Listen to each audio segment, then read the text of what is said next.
नमस्कार, जय श्री कृष्णा। आज मैं आपको सुनाऊंगी गीता के अध्याय का दूसरा भाग। संजय बोलते हैं, उस प्रकार करुणा से व्याप्त और आंसुओं से पूर्ण तथा व्याकुल नेत्रों वाले शोक युक्त उस अर्जुन के प्रति भगवान मधुसूदन ने यह वचन कहा। श्री भगवान बोले, हे अर्जुन, तुझे इस असमय में यह मोह किस हेतु से प्राप्त हुआ?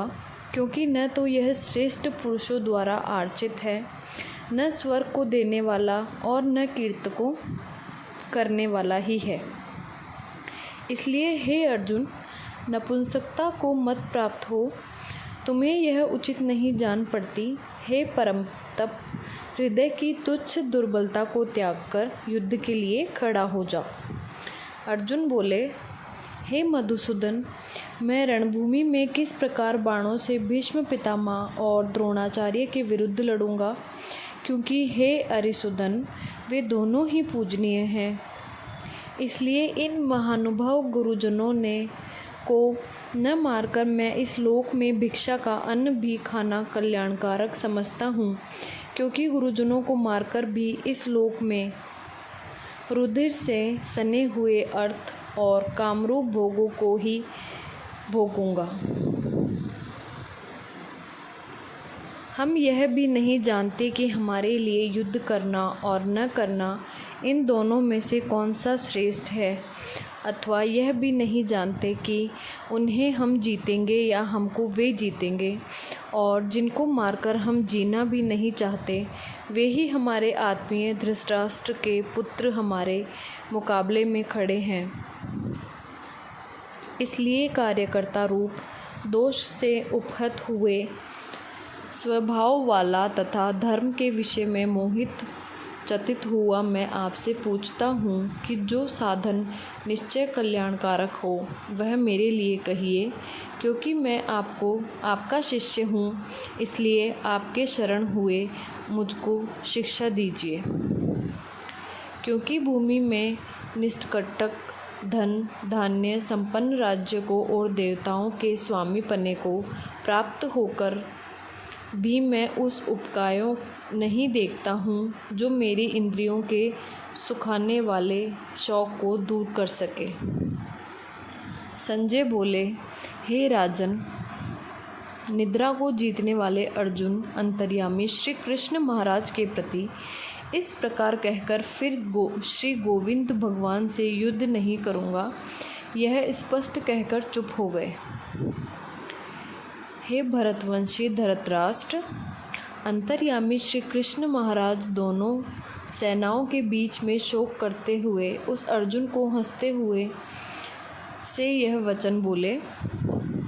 श्री भगवान बोले, हे अर्जुन, तू न शोक करने योग्य मनुष्यों के लिए शोक करता है और पंडितों से वचनों को कहता है, परंतु जिनके प्राण चले गए हैं उनके लिए और जिनके प्राण नहीं गए हैं उनके लिए भी पंडित जन शोक नहीं करते। न तो ऐसा ही है कि मैं किसी काल में नहीं था, तू नहीं था, अथवा ये राजलोग नहीं थे, और न ऐसा ही है कि इससे आगे हम सब नहीं रहेंगे।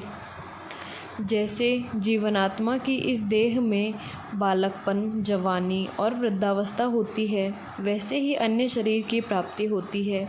उस विषय में धीर पुरुष मोहित नहीं होता। हे कुंती पुत्र, सर्दी, गर्मी और सुख दुख को देने वाले इंद्रिय और विषयों के संयोग तो उत्पत्ति विनाशशील और अनित्य है। इसलिए हे भारत, तू सहन कर। क्योंकि हे पुरुष श्रेष्ठ, दुख सबको सम्मान समझने वाले, जिस धीर पुरुष के ये इंद्रिय और विषयों के संयोग व्याकुल नहीं करते, वह मोक्ष के योग्य होता है। असत वस्तु की सत्ता नहीं है और सत का अभाव नहीं है। इस प्रकार इन दोनों का ही तत्वज्ञानी पुरुषों द्वारा देखा गया है। नाश रहित तो तू उसको जान जिससे यह संपूर्ण जगत दृश्य वर्ग व्याप्त है। इस अविनाशी का विनाश करने में कोई भी समर्थ नहीं है। इस नाश रहित अप्रेम नित्य स्वरूप जीवात्मा के ये सब शरीर नाशवान कहे गए हैं। इसलिए हे भरतवंशी अर्जुन, तू युद्ध कर। जो इस आत्मा को मरने वाला समझता है तथा जो इसको मरा मानता है, वे दोनों ही नहीं जानते, क्योंकि यह आत्मा वास्तव में न तो किसी को मारता है और न ही किसी के द्वारा मारा जाता है। यह आत्मा किसी काल में भी न तो जन्मता है और न मरता ही है, तथा यह उत्पन्न होकर फिर होने वाला ही है, क्योंकि यह अजन्मा, नित्य, सनातन और पुरातन है, क्योंकि शरीर के मारे जाने पर भी यह नहीं मारा जाता। हे प्रथापुत्र अर्जुन, जो पुरुष इस आत्मा को नाश रहित, नित्य, अजन्मा और अव्यय जानता है, वह पुरुष कैसे किसको मरवाता है और कैसे किसको मारता है। जैसे मनुष्य पुराने वस्त्रों को त्याग कर दूसरे नए वस्त्रों को ग्रहण करता है, वैसे ही जीवनात्मा पुराने शरीर को त्याग कर दूसरे नए शरीरों को प्राप्त होता है। इस आत्मा को शस्त्र नहीं काट सकते, इसको आग नहीं जला सकती, इसको जल नहीं गला सकता और वायु नहीं सुखा सकती, क्योंकि यह आत्मा अच्छेद्य है, यह आत्मा अध्याय है, अकल्द्य है और निसंदेह अशोष्य है, तथा यह आत्मा नित्य, सर्वव्यापी, अचल, स्थिर रहने वाला और सनातन है। यह आत्मा अव्यक्त है, यह आत्मा अचित्य है और यह आत्मा विकार रहित कहा जाता है। इससे हे अर्जुन, इस आत्मा को उपर्युक्त प्रकार से जानकर तू शोक करने को योग्य नहीं है, अर्थात तुझे शोक करना उचित नहीं है। किंतु यदि तू इस आत्मा को सदा जन्मने वाला तथा सदा मरने वाला मानता हो, तो भी महाबाहो, तू इस प्रकार शोक करने को योग्य नहीं है, क्योंकि इस मान्यता के अनुसार जन्मे हुए की मृत्यु निश्चित है और मरे हुए का जन्म निश्चित है। इससे भी यह बिना उपाय वाले विषय में तू शोक करने को योग्य नहीं है। हे अर्जुन, संपूर्ण प्राणी जन्म से पहले अप्रकट थे और मरने के बाद भी अप्रकट हो जाने वाले हैं, केवल बीच में ही प्रकट है। फिर ऐसी स्थिति में क्या शोक करना है। कोई एक महापुरुष ही इस आत्मा को आश्चर्य की भांति देखता है और वैसे ही दूसरा कोई महापुरुष ही इसके तत्व का आश्चर्य की भांति वर्णन करता है, तथा दूसरा कोई अधिकारी पुरुष ही इसे आश्चर्य की भांति सुनता है और कोई तो सुनकर भी इसको नहीं जानता। हे अर्जुन, यह आत्मा सबके शरीर में सदा ही अवध्य है। इस कारण संपूर्ण प्राणियों के लिए तू शोक करने के योग्य नहीं है, तथा अपने धर्म को देखकर तू भय करने योग्य नहीं है, अर्थात तुझे भय नहीं करना चाहिए, क्योंकि क्षत्रिय के लिए धर्मयुक्त युद्ध से बढ़कर कोई दूसरा कल्याणकारी कर्तव्य नहीं है। हे पार्थ, अपने आप प्राप्त हुए और खुले हुए स्वर्ग के द्वार रूप इस प्रकार के युद्ध को भाग्यवान क्षत्रिय लोग ही पाते हैं। किंतु यदि तू इस धर्मयुक्त युद्ध को नहीं करेगा तो सर्वधर्म और कीर्ति को खोकर पाप को प्राप्त होगा, तथा सब लोग तेरी बहुत काल तक रहने वाली अपकीर्ति का भी कथन करेंगे और माननीय पुरुष के लिए अपकीर्ति मरण से भी बढ़कर है। और जिनकी दृष्टि में तू पहले बहुत सम्मानित होकर अब लघुता को प्राप्त होगा, वे महारथी लोग तुझे भय के कारण युद्ध से हटा हुआ मानेंगे। तेरे वैरी लोग तथा सामर्थ्य की निंदा करते हुए तुझे बहुत से न कहने योग्य वचन भी कहेंगे। उससे अधिक दुख और क्या होगा। या तो तू युद्ध में मारा जाकर स्वर्ग को प्राप्त होगा अथवा संग्राम में जीतकर पृथ्वी का राज्य भोगेगा। इस कारण हे अर्जुन, तू युद्ध के लिए निश्चय करके खड़ा हो जा। जय पराजय, लाभ हानि और सुख दुख को सम्मान समझकर उसके बाद युद्ध के लिए तैयार हो जा। इस प्रकार युद्ध करने से तू पाप को नहीं प्राप्त होगा। हे पार्थ, यह बुद्धि तेरे लिए ज्ञान योग के विषय में कही गई और अब तू इसको कर्म योग के विषय में सुन। जिस बुद्धि से युक्त हुआ तू कर्मों के बंधनों को भली भांति त्याग देगा, अर्थात सर्वत्र नष्ट कर डालेगा। इस कर्म योग में आरंभ का अर्थात बीज का नाश नहीं है और उल्टा फल स्वरूप दोष भी नहीं है, बल्कि इस कर्म योग रूप धर्म का थोड़ा सा भी साधन जन्म मृत्यु रूप महान भय से रक्षा कर लेता है। हे अर्जुन, इस कर्मयोग में निश्चयात्मिका बुद्धि एक ही होती है, किंतु अस्थिर विचार वाले विवेकहीन सकाम मनुष्यों की बुद्धियाँ निश्चय ही बहुत भेदों वाली और अनंत होती है। हे अर्जुन, वेद उपयुक्त प्रकार से 3 गुणों के कार्य रूप समस्त भोगों एवं उनके साधनों का प्रतिपादक करने वाले हैं।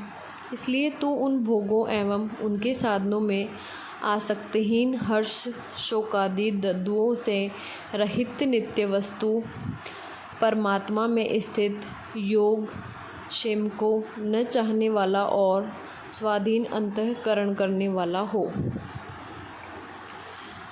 सब ओर से परिपूर्ण जलाशय के प्राप्त हो जाने पर छोटे छोटे जलाशय में मनुष्य का जितना प्रयोजन रहता है, ब्रह्म को तत्व से जानने वाले ब्रह्मांड का समस्त वेदों में उतना ही प्रयोजन रह जाता है। तेरा कर्म करने में ही अधिकार है, उसके फलों में कभी नहीं। इसलिए तू कर्म के फल का हेतु मत हो तथा तेरी कर्म न करने में आसक्ति न हो। हे धनंजय, तू आसक्ति को त्याग कर तथा सिद्धि और असिद्धि में समान बुद्धि वाला होकर योग में स्थित हुआ कर्तव्य कर्मों को कर, समस्तव ही योग कहलाता है। इस समस्तव रूप बुद्धि योग से सकाम कर्म अत्यंत ही निम्न श्रेणी का है। इसलिए हे धनंजय, तू समबुद्धि में ही रक्षा का उपाय ढूंढ, अर्थात बुद्धि योग का ही आश्रय ग्रहण कर, क्योंकि फल के हेतु बनने वाले अत्यंत दीन हैं। समस्त बुद्धि युक्त पुरुष पुण्य और पाप दोनों को ही इसी लोक में त्याग देता है, अर्थात उनसे मुक्त हो जाता है। इससे तू समस्त रूप योग में लग जा। यह समस्त रूप योग ही कर्मों में कुशलता है, अर्थात कर्म बंधन से छूटने का उपाय है। क्योंकि समबुद्धि से युक्त ज्ञानी जन कर्मों में उत्पन्न होने वाले फल को त्याग कर जन्म रूप बंधन से मुक्त हो निर्विकार परमपद को प्राप्त हो जाते हैं। जिस काल में तेरी बुद्धि मोह रूप दलदल को भली भांति पार कर जाएगी, उस समय तू सुने हुए और सुनने में आने वाले इस लोक और परलोक संबंधी सभी भोगों से वैराग्य को प्राप्त हो जाएगा। भांति भांति के वचनों को सुनने से विचलित हुई तेरी बुद्धि जब परमात्मा में अचल और स्थिर ठहर जाएगी, तब तू योग को प्राप्त हो जाएगा, अर्थात तेरा परमात्मा से नित्य संयोग हो जाएगा। अर्जुन बोले, हे केशव, समाधि में स्थित परमात्मा को प्राप्त हुए स्थिर बुद्धि पुरुष का क्या लक्षण है? वह स्थिर बुद्धि पुरुष कैसे बोलता है, कैसे बैठता है और कैसे चलता है? भगवान बोले, हे अर्जुन, जिस काल में यह पुरुष मन में स्थित संपूर्ण कामनाओं को भली भांति त्याग देता है और आत्मा में ही संतुष्ट रहता है, उस काल में वह स्थित प्रज्ञ कहा जाता है। दुखों की प्राप्ति होने पर जिसमें मन में उद्वेग नहीं होता, सुखों की प्राप्ति में जो सर्वथा निस्पृह नहीं होता, जिसके राग भय और क्रोध नष्ट हो गए हैं, ऐसा मुनि स्थिर बुद्धि कहा जाता है। जो पुरुष सर्वत्र स्नेह रहित हुआ उस शुभ या अशुभ वस्तु को प्राप्त होकर न प्रसन्न होता है न द्वेष करता है, उसकी बुद्धि स्थिर है। और कछुआ सब ओर से अपने अंगों को जैसे समेट लेता है, वैसे ही जब सब पुरुष इंद्रियों के विषयों से इंद्रियों को सब प्रकार से हटा लेता है, तब उसकी बुद्धि स्थिर है।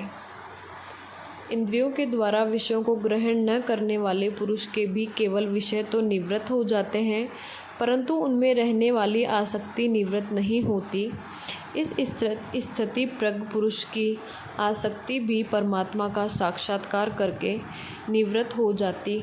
हे अर्जुन, आसक्ति का नाश न होने के कारण ये प्रथम स्वभाव वाली इंद्रियां यत्न करने हुए बुद्धिमान पुरुष के मन की भी बलात् हर लेती है।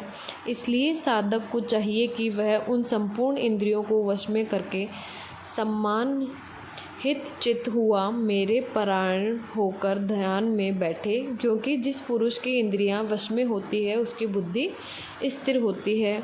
विषयों का चिंतन करने वाले पुरुष की उस विषयों में आसक्ति हो जाती है। आसक्ति से उन विषयों की कामना उत्पन्न होती है और कामना में विघ्न पड़ने से क्रोध उत्पन्न होता है। क्रोध से अत्यंत मूढ़ भाव उत्पन्न हो जाता है। मूढ़ भाव से स्मृति में भ्रम हो जाता है और स्मृति में भ्रम हो जाने से बुद्धि अर्थात ज्ञान शक्ति का नाश हो जाता है और बुद्धि का नाश हो जाने से यह पुरुष अपनी स्थिति में गिर जाता है। परंतु अपने अधीन किए हुए अंतःकरण वाला साधक अपने वश में की हुई राग द्वेष से रहित इंद्रियों द्वारा विषयों में विचरण करता हुआ अंतःकरण की प्रसन्नता को प्राप्त होता है। अंतःकरण की प्रसन्नता होने पर इसके संपूर्ण दुखों का अभाव हो जाता है और उस प्रसन्न चित्त वाले कर्मयोगी की बुद्धि शीघ्र ही सब ओर से हटकर एक परमात्मा में ही भली भांति स्थिर हो जाती है। न जीते हुए मन और न इंद्रियों वाले पुरुष में निश्चयात्मिका बुद्धि नहीं होती और उस अयुक्त मनुष्य से अंतःकरण में भावना भी नहीं होती तथा भावहीन मनुष्य को शांति नहीं मिलती और शांति रहित मनुष्य को सुख कैसे मिल सकता है। क्योंकि जैसे जल में चलने वाली नाव को वायु हर लेती है, वैसे ही विषयों में विचलित हुई इंद्रियों में से मन जिस इंद्रियों के साथ रहता है वह एक ही इंद्रिय इस आयुक्त पुरुष की बुद्धि को हर लेती है। इसलिए हे महाबाहो, जिस पुरुष की इंद्रियां इंद्रियों के विषयों में सब प्रकार निग्रह की हुई है उसी की बुद्धि स्थिर है। संपूर्ण प्राणियों के लिए जो रात्रि के समान है, उस नित्य ज्ञान स्वरूप परमानंद की प्राप्ति में स्थित प्रज्ञ योगी जागता है और जिस नाशवान सांसारिक सुख की प्राप्ति में सब प्राणी जागते हैं, परमात्मा के तत्वों को जानने वाले मुनि के लिए वह रात्रि के समान है। जैसे नाना नदियों के जल सब ओर से परिपूर्ण अचल प्रतिष्ठा वाले समुद्र में सबको विचलित न करते हुए ही समा जाते हैं, वैसे ही सब भोग जिस स्थिति पुरुष में किसी प्रकार का विकार उत्पन्न किए बिना ही समा जाते हैं, वही पुरुष परम शक्ति को प्राप्त होता है, भोगों को चाहने वाला नहीं। जो पुरुष संपूर्ण कामनाओं को त्याग कर ममता रहित, अहंकारक रहित और स्प्रकार रहित हुआ विचरता है, वही शांति को प्राप्त होता है, अर्थात वह शांति को प्राप्त होता है। हे अर्जुन, यह ब्रह्म को प्राप्त हुए पुरुष की स्थिति है। इसको प्राप्त होकर योगी कभी मोहित नहीं होता और अंतकाल में भी इस ब्रह्मी स्थिति में होकर ब्रह्मानंद को प्राप्त हो जाता है। धन्यवाद।